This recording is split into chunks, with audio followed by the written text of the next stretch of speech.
Welcome to Penrose Learning, where we make understanding easy.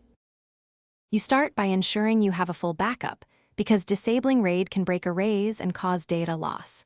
Once backed up, label drives and note firmware and controller models so you can restore settings. Reboot and press Delete or F2 as the Asus logo appears. That gets you into UEFI. Use the keyboard. It's faster and more reliable.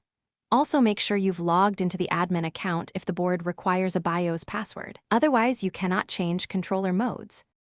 Once in UEFI, navigate to Advanced, then Onboard Devices Configuration or SATA Configuration. Asus menu names vary by model.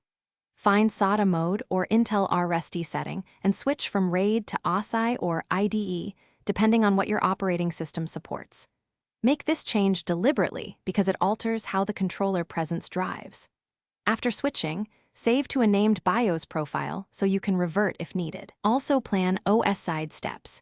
Windows often requires booting to safe mode first to load ASI drivers. You finish by saving changes and exiting UEFI. Let the system reboot. If Windows blue screens, boot into safe mode to allow ASI drivers to install, then restart normally.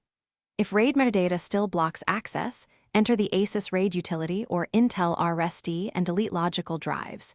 Do that only after confirming backups. If drives disappear, reset SATA cables and confirm port mapping in UEFI. Make sure ports are enabled. One tip: if something goes wrong,